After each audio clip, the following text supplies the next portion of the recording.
नमस्कार दोस्तों, global TV के इस एपिसोड में आपका स्वागत है, अभिनंदन है। खबरों की शुरुआत कुछ ऐसे मुद्दे से करते हैं जो आजकल बहुत चर्चा में हैं और जिन पर ना सिर्फ देश की राजनीति बल्कि वैश्विक राजनीति पर फर्क पड़ेगा। ना सिर्फ राजनीति पर बल्कि कूटनीति और सैन्य कार्रवाइयों पर भी फर्क पड़ेगा। शुरुआत ताजा तरीन जानकारी से करते हैं। पेंटागन के एक प्रवक्ता ने कहा है कि यूएस गवर्नमेंट ने टर्की पर बम बरसाए हैं। पुष्ट होना बाकी है और ये एक ऐसा कदम है जो रूस और यूक्रेन के बीच चल रहे युद्ध को एक नई दिशा में ले जाएगा, क्योंकि टर्की काफ़ी अरसे बाद रूस की तरफ आ रहा है। रूस ने सीरिया में असद, जो वहाँ के राष्ट्रपति थे, उनकी मदद की थी और इस मदद की वजह से अमेरिका की मिडिल ईस्ट में चल रही कार्रवाइयों पर विराम लगा था। नतीजतन अफ़गानिस्तान से उसे अपनी फ़ौजें हटानी पड़ी थी। अरब स्प्रिंग के पहले से शुरू हुए उस सोशल मीडिया रिवॉल्यूशन से, जिसने अरब स्प्रिंग की नींव डाली, जो ट्यूनीशिया में एक पुलिस वाले के एक रेडी वाले को थप्पड़ मारने की वजह से शुरू हुआ था और ट्यूनीशिया से होता हुआ लीबिया, इजिप्ट और इराक, अफ़गानिस्तान, पाकिस्तान, ना जाने कहाँ कहाँ ये कार्रवाई पहुंची थी। सीरिया में एक कार्रवाई अमेरिका की चल ही रही थी कि रशियन वहाँ पर इंटरवीन किया। नतीजतन राष्ट्रपति असद की रक्षा हुई, नहीं तो उन्हें भी प्राण गंवाने पड़ते। युद्ध रुक गया, लेकिन इस सीरिया, जिसको एक थिएटर की तरह इस्तेमाल किया गया था अमेरिका और रूस के बीच रसाकशी के लिए और पावर बैलेंस के लिए, उसका नतीजा काफ़ी अरसे बाद क्रीमिया, जॉर्जिया और अंततः यूक्रेन युद्ध के जरिए के रूप में सामने आया। टर्की और ईरान ने इसमें रूस का साथ दिया, भारत भी न्यूट्रल बना रहा। अब ऐसे में जब कनाडा के राष्ट्रपति जस्टिन ट्रूडो ने साफ साफ हाउस ऑफ कॉमन्स में ये कह दिया कि किसी सिख आतंकवादी की हत्या में भारतीय एजेंसियों का हाथ है,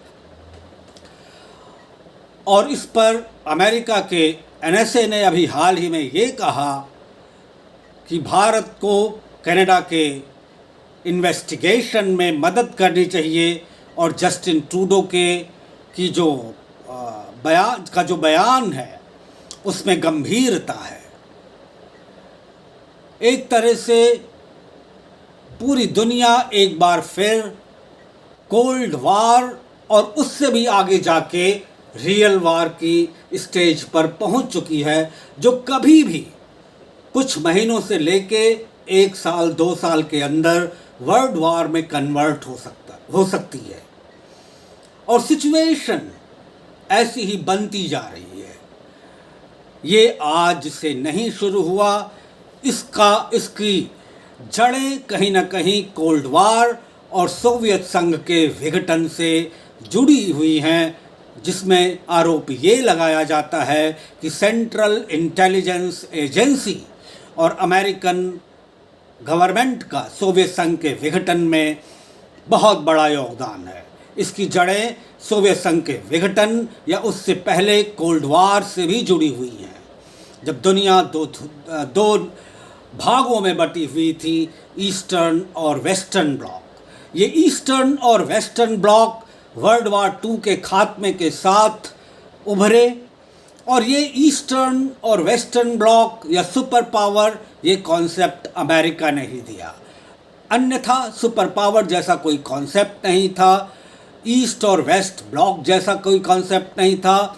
दुनिया 1945 में भी बहुध्रुवीय व्यवस्था में होती और कई सारे ध्रुव होते, लेकिन अंततः एक बहुत ही असैद्धांतिक समझौते के तहत यूरोप को दो भागों में बांट दिया गया, ईस्ट यूरोप और वेस्ट यूरोप। जर्मनी को दो भागों में बांट दिया गया, ईस्ट जर्मनी और वेस्ट जर्मनी।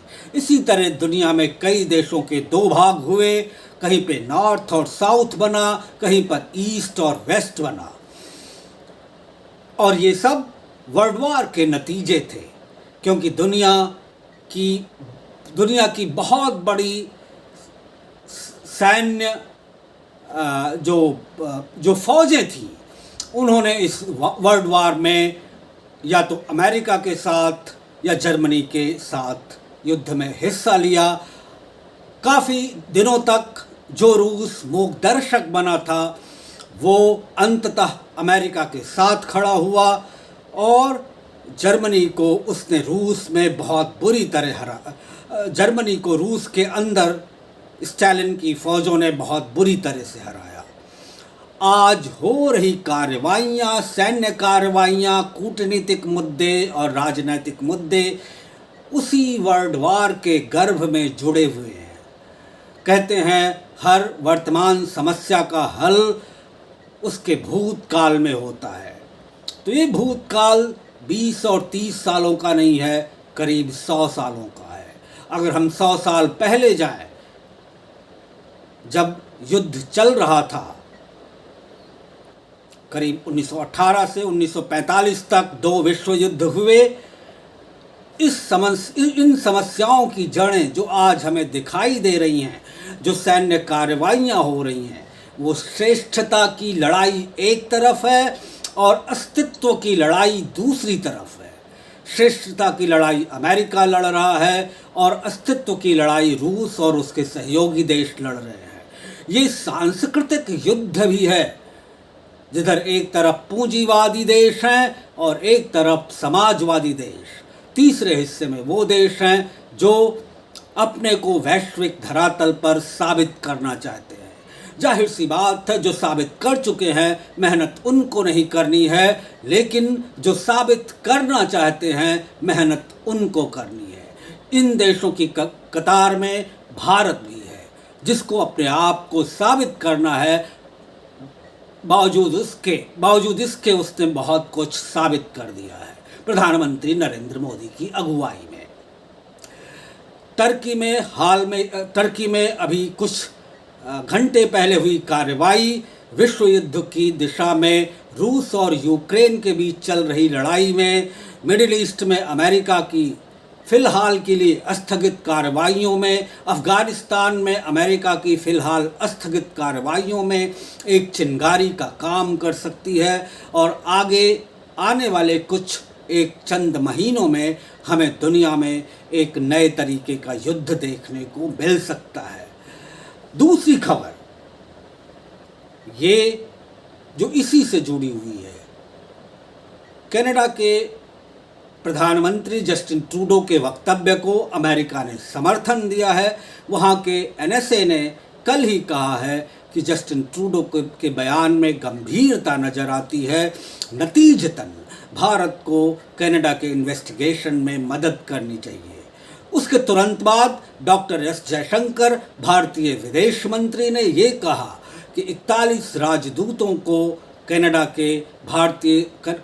के भारत में स्थित दूतावास को खाली करना पड़ेगा, और वो भी प्रधानमंत्री के वक्तव्य में ये बातें जोड़ रहे थे, जिसमें प्रधानमंत्री ने ये कहा था कि उन्होंने समय सीमा 7 दिन की दी थी। अगर 7 दिन के अंदर 41 राजदूत बाहर नहीं जाते भारत के, तो उनकी डिप्लोमेटिक पावर्स ख़त्म कर दी जाएंगी। ऐसा प्रधानमंत्री मोदी के तरफ से कहा गया था। अब जो टर्की में हुआ, एक बार फिर उसी पे मैं बात करूंगा। वो रूस और यूक्रेन में चल रहे युद्ध को नई दिशा दे सकता है। टर्की जाहिर सी बात है जहां अब तक रुका हुआ था वो साजो सामान, सैन्य साजो सामान से हो सकता है खुलकर रूस की मदद करने लगे। और टर्की इसमें अकेला नहीं रहेगा, ईरान भी उसका साथ देगा, सीरिया भी उसका साथ देगा रूस की मदद करने में। रूस एक बहुत बड़ी अर्थव्यवस्था का नाम है जिसने महंगाई पर अभूतपूर्व रूप से काबू किया हुआ है। और ये बात मैं अपने व्यक्तिगत अनुभव से कह रहा हूँ, जो पिछले 3 साल से रूस के एजुकेशन सिस्टम को समझने की कोशिश कर रहा है। मैंने ये देखा कि रूस की यूनिवर्सिटीज़ में उच्चतम क्वालिटी की शिक्षा दी जाती है और सस्ती शिक्षा होती है। ये शिक्षा भारत से 10 गुना, इस शिक्षा की कीमत भारत में व्यय की गई धनराशि से 10 गुना कम है। 2000 रूबल में 2000 से 10,000 रूबल के बीच आप महीने भर रूस के किसी यूनिवर्सिटी में आराम से रह सकते हैं, जो 10,000 या 11,000 रुपए के बराबर है। और इस तरह से जो वहाँ की शिक्षा देने वाले शिक्षाविद हैं, प्रोफेसर्स हैं, वो बहुत ही काबिल हैं। थेरेटिकल नॉलेज उनकी बहुत ही व्यापक है, बहुत ही गूढ़ है। ऐसे में रूस एक तरफ जहाँ युद्ध में फंसा हुआ है, वो अपनी आंतरिक मौद्रिक मजबूती को बनाए रह पाता है या नहीं, ये आने वाले समय में पता चलेगा। अब आगे बढ़ते हैं और चर्चा करते हैं इस बात की कि जो ये सिक्किम में बाढ़ आई हुई है, इसने एक ऐसी घटना को अंजाम दिया है कि जो सिर्फ और सिर्फ दुख ही देने वाली है। सिर्फ मुझे नहीं, आपको भी, समस्त भारतवासियों को। हमारे 23 सैनिक भाई इसमें लापता हैं और उसमें से उनको पिछले 24 से 48 घंटों से ढूंढा जा रहा है। उनकी कोई खबर नहीं मिली है। सिर्फ एक सैनिक भाई की खबर मिली है जो बच गया था और जिसे रेस्क्यू किया गया था। इसके बाद हम आते हैं, बात करते हैं इलाहाबाद हाई कोर्ट के एक डायरेक्टिव की। डायरेक्टिव नहीं है, आदेश है। ये आदेश ये कहता है कि ये हिंदू विवाहों को संबोधित है और वो इलाहाबाद हाई कोर्ट का आदेश जो कल आया वो ये कहता है कि ऐसी हिंदू शादियां जो हिंदू धार्मिक पद्धति के अनुसार नहीं हुई हैं, वो नॉट वैलिड है या वो अनवैलिड है। हिंदू शादियां, मैं देश के जिस हिस्से से आता हूँ, पूर्वी उत्तर प्रदेश, वहाँ पर शादियाँ कम से कम 10 या 15 दिनों में ख़त्म होती हैं। 16 दिन भी लग जाते हैं, 17 दिन भी लग जाते हैं, जिसमें शुरुआत होती है प्रस्तावों के आदान प्रदान से, वर वधू के घर आने जाने से लेकर फिर कन्या पक्ष के लोग वर पक्ष के यहाँ आते हैं तिलक करने। फिर कई सारे घरेलू कार्यक्रम एक साथ वधू और वर के यहाँ चलते रहते हैं। कुछ जो मुझे पता है उस पर तेल पूजन, मातृ पूजन और हल्दी की रस्म और मंडप की साज सज्जा, पंडितों का मंत्रोच्चारण, किसी संदर्भ में वहाँ पर यज्ञोपवीत होता है। कई जगह यज्ञोपवीत बहुत पहले हो चुका होता है, 7 या 13 साल की अवस्था में। और फिर बारात का प्रस्थान, रात में शादियों का होना वैदिक मंत्रोच्चार के बीच, अगले दिन वधू का प्रस्थान, वर के घर आना, और ये सारे तमाम कार्यक्रम वधू के वर के घर आने के बाद के अगले 4-5 दिनों तक होते रहते हैं। और उसी में आधुनिक सभ्यता ने एक चीज़ और जोड़ दी है जिसे हम वर के यहाँ रिसेप्शन या प्रीति भोज कहते हैं। तो ये कम से कम 1 महीने का कार्यक्रम होता है जिसमें कई सारी गतिविधियां होती हैं। और अगर आपको समझना है तो मैं ये कहना चाहूँगा, आप बहुत पहले आई एक भोजपुरी फिल्म नदिया के पार को देख लें तो आपको पता चल जाएगा कि हिंदू शादियां किस तरह होती हैं, या माधुरी दीक्षित और सलमान खान अभिनीत हम आपके हैं कौन।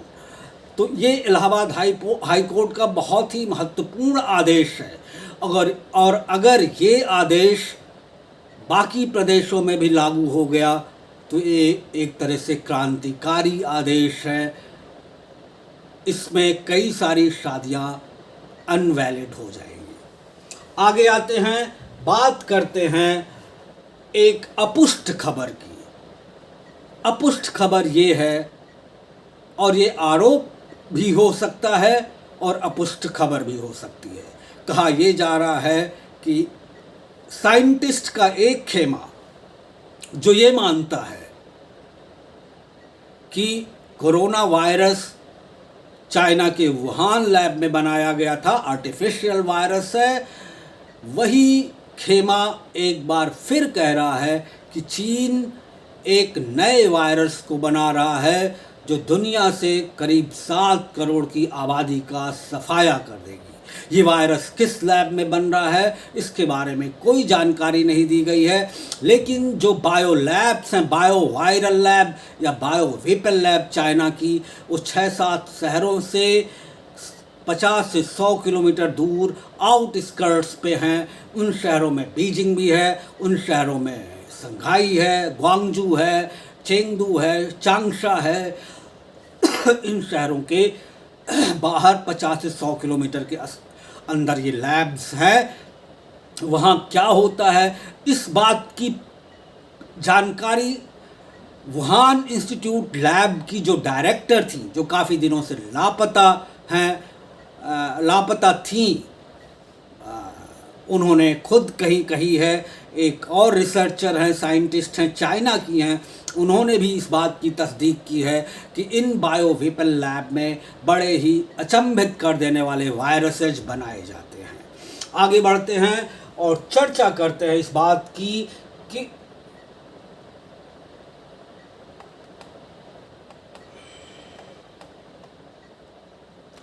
बस एक खबर पे चर्चा और करेंगे। बात ये कि angry young man Amitabh Bachchan एक बार फिर क्रोधित लग रहे हैं। अभी कुछ मिनट पहले उन्होंने एक ट्वीट किया है, जब मैं ये रिकॉर्डिंग कर रहा हूँ उसके कुछ मिनट पहले उन्होंने एक ट्वीट किया जिसका मैंने जवाब भी दिया। उन्होंने कहा उनका एलिगेशन ऐसे लोगों की तरफ है जो कंटेंट की चोरी करते हैं, प्लैगरिज्म करते हैं। बात सही है, ऐसा करने से जो उसके मूल लेखक होते हैं उन पर फ़र्क पड़ता है। हालांकि कॉपीराइट इन्फ्रिंजमेंट लॉज बहुत ज़्यादा मजबूत नहीं है। मेरे खुद के काम को, जैसे मैं बार बार रिपीट नहीं करना चाहता, मेरे 52 research paper, 32 books, 2000 news articles and analysis, और इन सब के अलावा नोबेल प्राइज़ विनर्स के साथ एडवाइजरी बोर्ड शेयर करना और कईयों को पर्सनल से लेके प्रोफेशनल लेवल तक जानना, नेटवर्किंग कह सकते हैं। तो मैं खुद इस बात को सपोर्ट करता हूं अमिताभ बच्चन की कि कंटेंट चोरी, उन्होंने एक वर्ड का इस्तेमाल किया है कि कंटेंट चोरी बौद्धिक रूप से नपुंसकता है।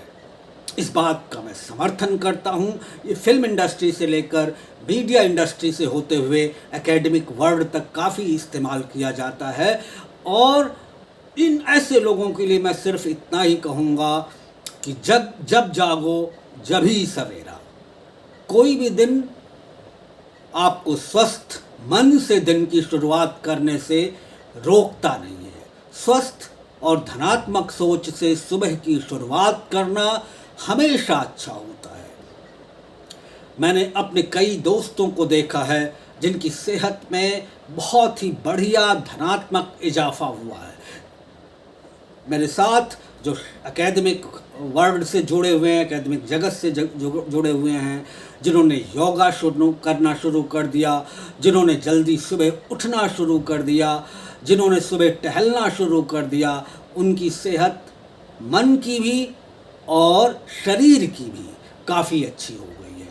ऐसे लोगों के लिए मैं अमिताभ बच्चन के साथ एक प्लेटफॉर्म पे खड़ा नज़र आता हूँ कि जब भी आप अपने आप को बौद्धिक रूप से समृद्ध करके अपने विचारों को उद्धृत करें, जो आपका एक्सपीरियंस है, अनुभव है, 2 साल का हो, 3 साल का हो, 5 साल का हो, 10 साल का हो, 15 साल का हो, 25, 30, 40, 50 साल का, जो भी आपका अनुभव है, आप अपने सही शुरुआत यही होती है।